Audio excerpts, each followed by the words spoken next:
the all-American half pounder, 2 pure beef patties, lettuce, tomato. Singles going steady.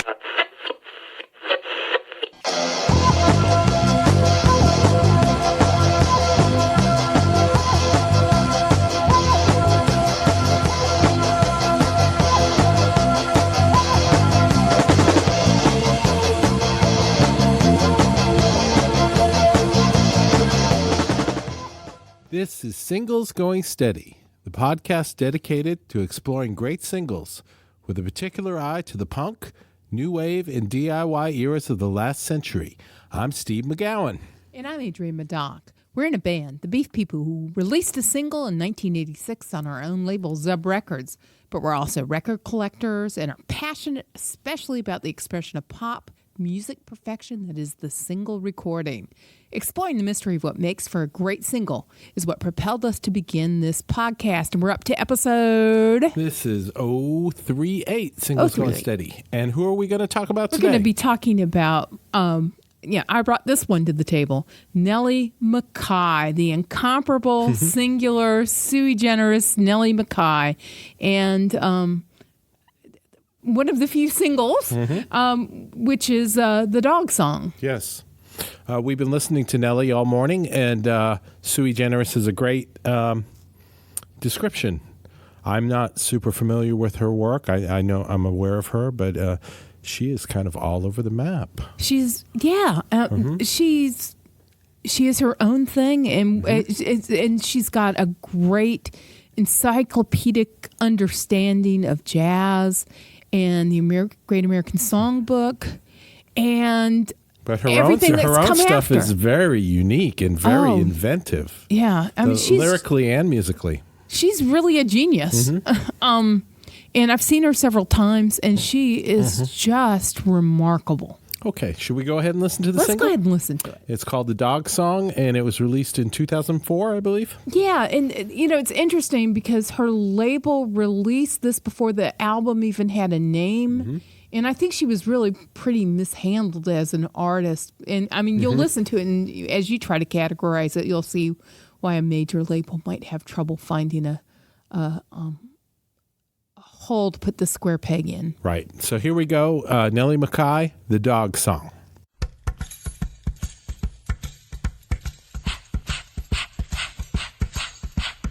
I'm just walking my dog, singing my song, strolling along. It's just me and my dog, catching some sun.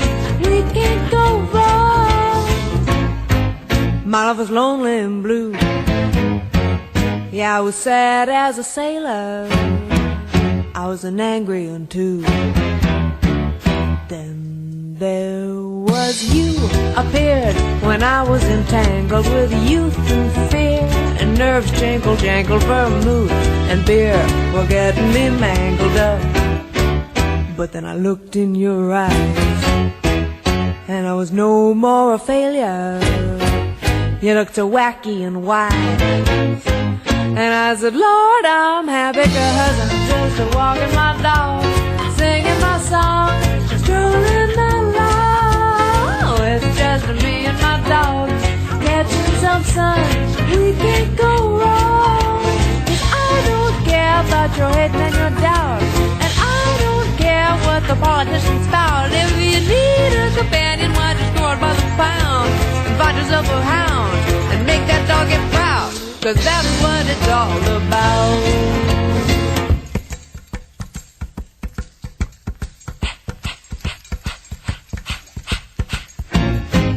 My love was tragic and sad.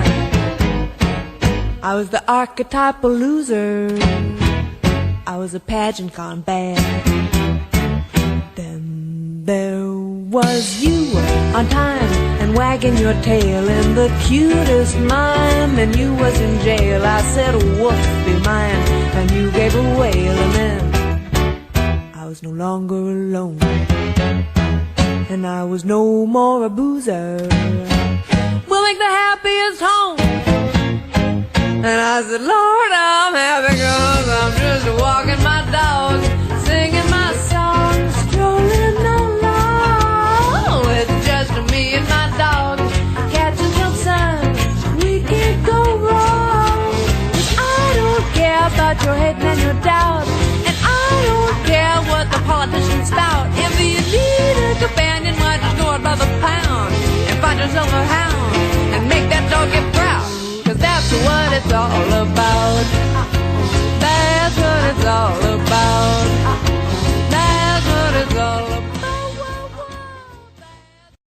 And so that was the dog song. And, it's not Patty Page. How much is that doggy in the window? No, it's but not. It's got that in its DNA. I mean, the Great American Songbook sort of popular music, a pre-Beatles popular music. Yeah, the lyrics are definitely twisted, though. Oh, the lyrics are, basically someone's sanity is only saved by the fact that they have a dog. Exactly. And that they're really only living because their dog is their only friend. Their dog is their only friend, and their dog is their fan club, right? And the only reason that they're really making it is so that the dog's not disappointed. Yes. So if that's not a bleak world view, that's sort of wrapped in this. That's a bleak world view. Yeah, but it's wrapped in this kind of pop confection. Yeah, like pink cashmere. Yeah. What was it you said about candy? Oh yeah, it's like a poisoned candy, yes. Right? That there's definite bite and there's something very unsettling underneath this, and it's not a shiny veneer. I mean, because it's not just facile. It's musically complex and musically interesting, and its lineage is not easy to trace. It's not simple. It sounds amazing. Is it true that the famous Jeff Emmerich produced this? Yeah, and it's interesting even looking at the credits because as an artist, she insisted she's got co-producer credit, right? At least listed in some places as co-producer, and insisted that the album be released as a double album. So her debut major label release was a double album, produced by Jeff Emmerich, no one less an eminence than Jeff Emmerich, right? Who was famously known for working with the Beatles, engineering Revolver and a number of Beatles records, and just a fantastic engineer and producer. Produced all kinds of records. Just recently passed away. Right. One of the legends in the recording business, especially in the British end of it. And it's of course a great sounding record. Yeah, and she's you can tell from her accent, she's kind of got that transatlantic accent, having spent, I think, formative years in England. Yeah, I think she was born in Britain actually. Yeah, has dual citizenship, and so. It's a pretty amazing song. It really kind of floored me when the second time I listened to it. You were a little dubious about this choice. You're kind of like, I'll throw the gal. I'll give her one. She can pick one. Come on. Right? I know that if you like something, there's got to be something good about it, and I definitely hear it. Yeah. Let's listen to the B-side. Okay. Which I think has more unabashed. More sort of American songbook, sort of. Right. Mm-hmm. It's called Manhattan Avenue, and it was also on the double record, which has that funny title. Get away from me, yes. Right? Because it was a rejoinder to, she was supposed to be the new Nora Jones, and she really wasn't having that. So it wasn't like, come away with me, which I think was the Nora Jones one. Right. She was like, get away from me. I mean, if that doesn't tell you that, she's just the best. Yeah, anyway, listen to the B-side. She's a little pistol, that one. And this is Manhattan Avenue, Nellie McKay.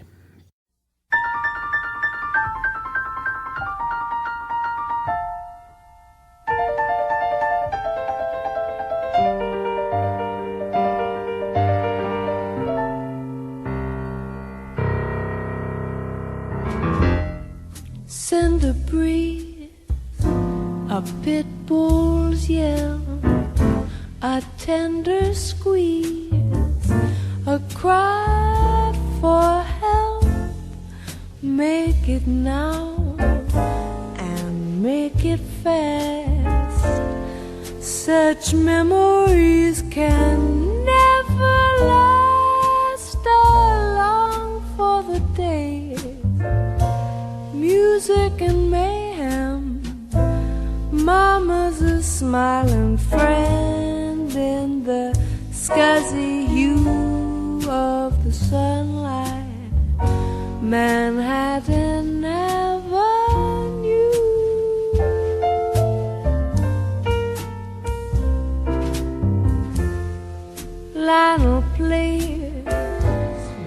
shore our door. The children tease, I beg for more. Chipping paint, the ceiling spin. Oh, ain't it great? Can't make the red day long for the days.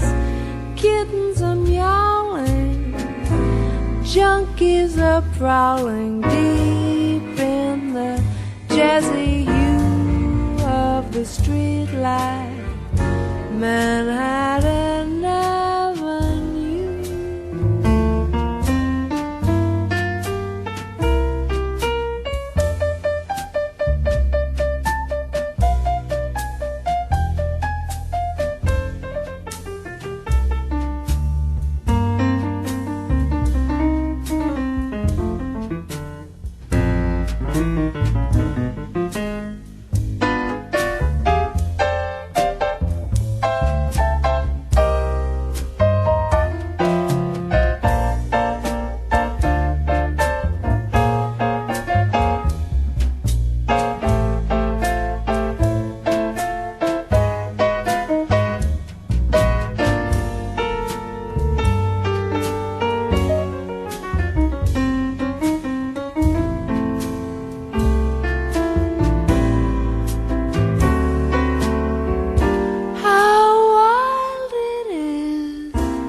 What strange advice that a mother and a child should share the same paradise. Oh, but dreams come true on Manhattan Avenue.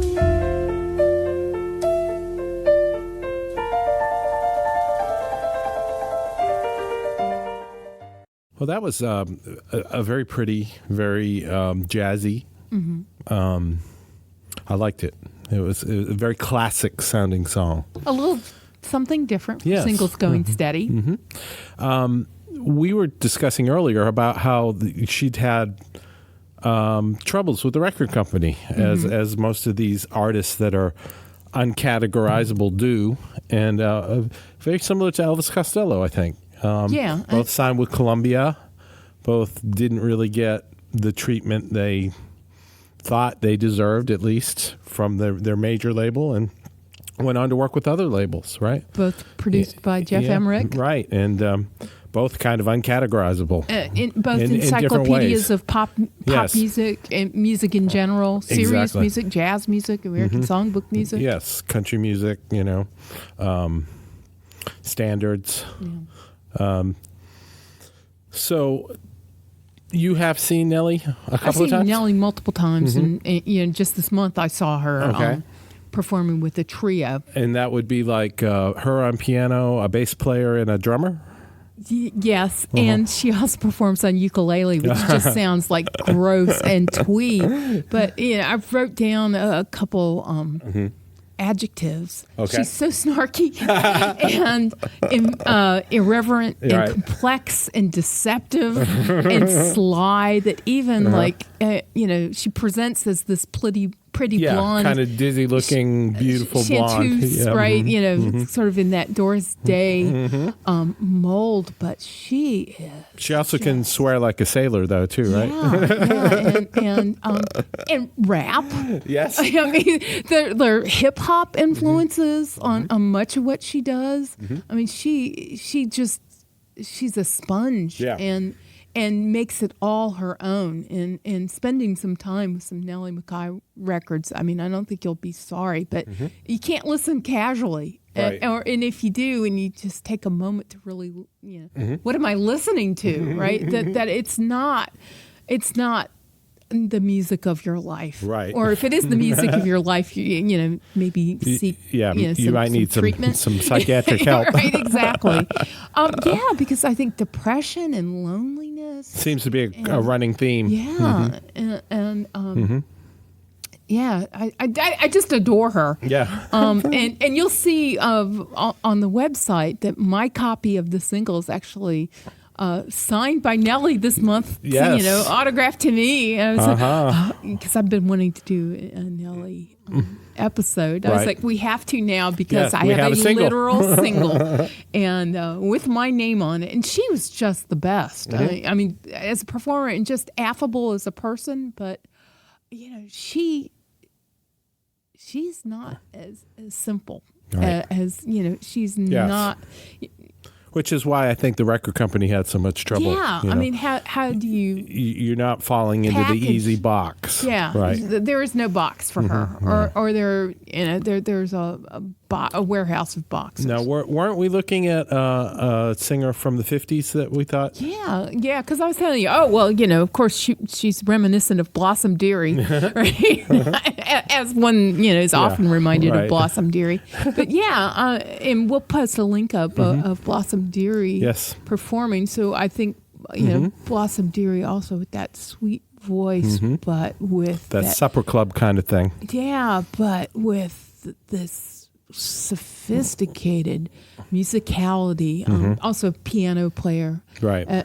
and with the jazz roots. But it's there are forebears for Nelly, Right. that these deeper than the well, maybe I guess everybody's deeper than mere appearances, but the depths here are there for anyone to see. So, can you imagine anybody covering this? Blossom Dearie, maybe Nora Jones. Yeah, well, Right? that would be that 'cause- would be a sick burn, wouldn't it? Yeah, but I think Nora probably gets sold short as well. Yeah. Because there's certainly depths there as Yes. well, and I think she's maybe played the record company game a little bit better. yeah, and Uh-huh. but yeah, I think maybe that's Mm-hmm. going full circle. I'd love to hear Tom York play the piano and sing the dog song. Oh yeah. I could hear him, that depression coming right through. Exactly. yeah. It wouldn't be depression without the veneer of cheerfulness. Exactly.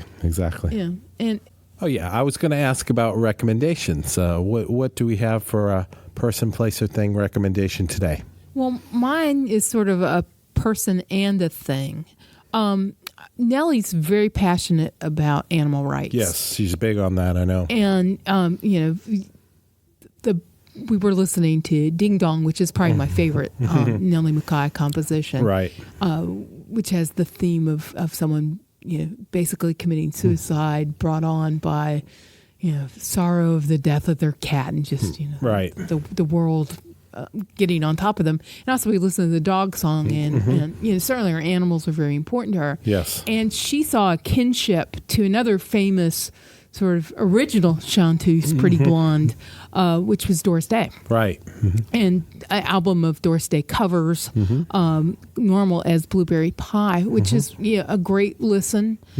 So I guess, be kind to animals and Be kind to Doris also be Day. kind to Nellie McKay if you were looking for a place to join it, Yes. sort of begin listening to Nellie. Yeah, I think- maybe Normal as Blueberry Pie. Doris Day was definitely underrated as a singer. Yeah. Because she had all those kind of schlocky movie parts.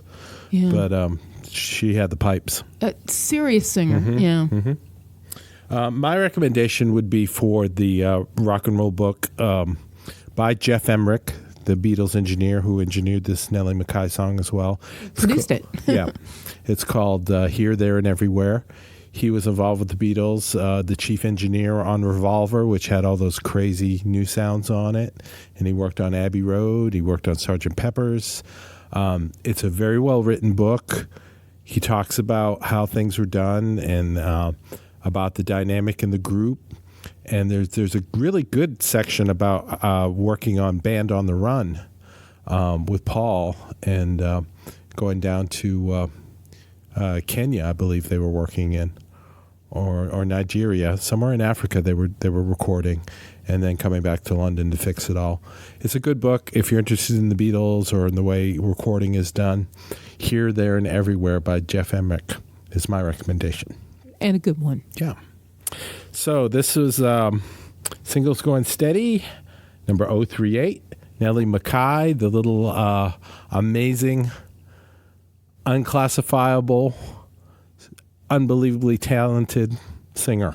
Yeah. Songwriter. And if you haven't listened before, start now. Mm-hmm. Give her a spin, and it's really good stuff. The lyrical stuff is just amazing. and as a piano player, I mean, Yes. like a serious pianist. Yeah, and a singer. Mm-hmm. It's She's the real deal. all right. So we will talk to you again soon, and until then, I hope everybody has a great day. Yes. See you later. Bye now. To learn more about the artists and recordings we just talked about, visit our website at zubrecords.com and click on the Singles Going Steady icon. You'll also find links to the persons, places, and things we recommend, and much more. You can find episodes of Singles Going Steady on our website or wherever you get your favorite podcasts. Singles Going Steady is brought to you by the power and majesty of Zub Records. Zub Records. Smart sounds for sharp people. Today